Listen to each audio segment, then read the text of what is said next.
क्या तैयारियां हैं, मैं आपको उसकी तमाम तस्वीरें दिखाऊंगा। पहले बात उत्तर प्रदेश की करते हैं। कांवड़ यात्रा के बीच हाई अलर्ट पर है उत्तर प्रदेश पुलिस। कश्मीर में टारगेट किलिंग के बाद खास तौर पर सुरक्षा और चौकसी बरती जा रही है। कांवड़ रूट, धार्मिक स्थल, निगरानी यहां पर बढ़ा दी गई है।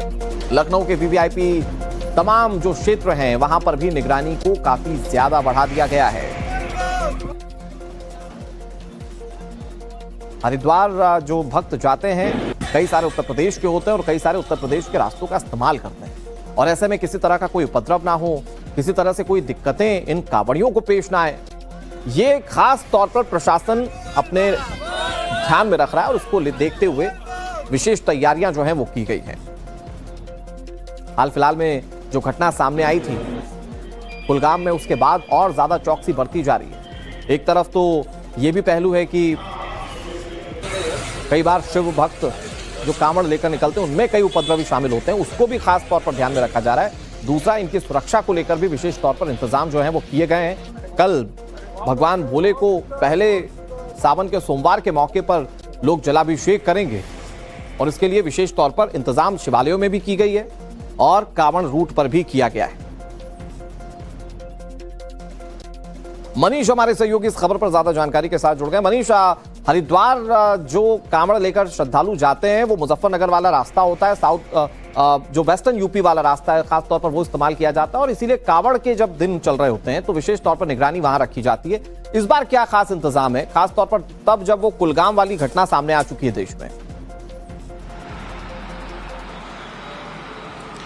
देखिए, एकदम चाक चौबंद व्यवस्थाएं की गई है। मुख्यमंत्री लगातार गंभीर थे, तो पहले तो एक एक्सरसाइज कर ली गई थी बैठक के जरिए कि कहीं कोई दिक्कत न हो, सुरक्षा को लेकर एकदम जो व्यापक चौकसी है वो बरती जाए।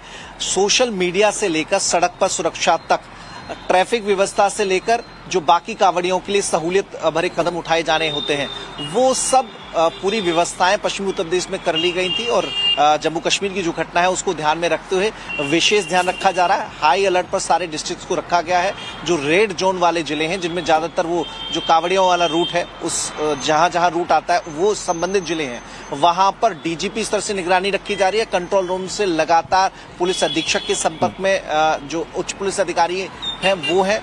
कोशिश की जा रही है कि शांतिपूर्ण तरीके से बिना किसी व्यवधान के ये यात्रा संपन्न हो, चूंकि पूरे सावन के महीने कांवड़िया आते हैं और शिव के मंदिर पर जल चढ़ाते हैं, हरिद्वार से जल लेकर आते हैं, तो ऐसे में उनकी सुरक्षा व्यवस्था बहुत जरूरी है। हल्की सी चिंगारी एक बड़ी घटना का रूप ले लेती है और उत्तर प्रदेश का जो इतिहास रहा है उसमें ऐसी घटनाएं बहुत देखी गई हैं। चुनाव 2027 में होने, ऐसे में चुनाव का समय भी नजदीक है, तो कोई भी चूक भारी न पड़े इसको लेकर प्रशासन अपनी ओर से पूरी कोशिश कर रहा है। और साथ ही मुख्यमंत्री के लेवल पर, प्रमुख सचिव गृह के लेवल पर और पुलिस महानिदेशक के लेवल पर ये पूरी निगरानी रखी जा रही है। पुलिस अधीक्षक को भी कहा गया है कि कहीं भी अगर कोई शिकायत आती है तो तुरंत उसका समाधान लेकिन मनीष, ये तो जेनरिक तैयारियां जो अमूमन हर साल प्रशासन की ओर से की जाती है, क्योंकि उत्तर प्रदेश के मुख्यमंत्री योगी आदित्यनाथ कांवड़ियों की सुरक्षा को लेकर और उनको मिलने वाली सुविधाओं को लेकर कितने गंभीर हैं ये हम सब जानते हैं।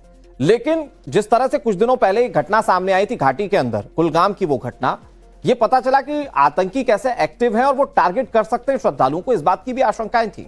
उसको लेकर क्या कोई खास इंतजाम उत्तर प्रदेश में किए गए प्रशासन की ओर से? देखिए, इंटेलिजेंस यूनिट सक्रिय है। एलआईयू जो लोकल इंटेलिजेंस यूनिट है उसके अधिकारियों को वहां पर तैनात किया गया है। कहीं भी कोई ऐसा संदिग्ध व्यक्ति मिलता है तो कैमरों की निगरानी के जरिए उस तक पहुंचने की कोशिश पुलिस प्रशासन की रहेगी। खासतौर पर अफवाह का भी कई बार सहारा लिया जाता है, तो ऐसे जो साजिश करने वाले लोग हैं, आतंकी संगठन है, पश्चिमी उत्तर प्रदेश में अफवाहों के जरिए बड़ी साजिश न फैला दें, तो सोशल मीडिया पर निगरानी रखी जा रही है। इसके अलावा चप्पे चप्पे पर, खासतौर पर जो चौराहे होते हैं वहां पर भी निगरानी व्यवस्था कड़ी की गई है। जो ट्रांसपोर्ट सिस्टम होता है उसमें जो जितने, चाहे वो रेलवे स्टेशन सही, बस अड्डा सही, टेम्पो ऑटो स्टैंड हो, वहां पर भी ऐसे संदिग्ध लोग नजर अगर आते हैं तो फौरन एक्शन लिया जाएगा। ऐसी पुलिस ट्रेनिंग, ऐसी हिदायत पुलिस उच्चाधिकारियों के जरिए दी गई है। तो पूरी कोशिश की जा रही है कि कहीं कोई गड़बड़ी न होने पाए और एकदम शांति, और उम्मीद है कि सब कुछ शांतिपूर्वक संपन्न होगा। बीच यात्रा शिव भक्तों को कोई दिक्कत नहीं होगी, आम लोगों को कोई दिक्कतें नहीं होंगी और जो नापाक मंसूबे पालने वाले हैं वो भी अपने मंसूबों में कामयाब नहीं हो पाएंगे। इस बात की हम उम्मीद करते हैं। बहुत शुक्रिया आपका हमारे साथ जुड़ने के लिए और तमाम जानकारी देने के लिए मनीष।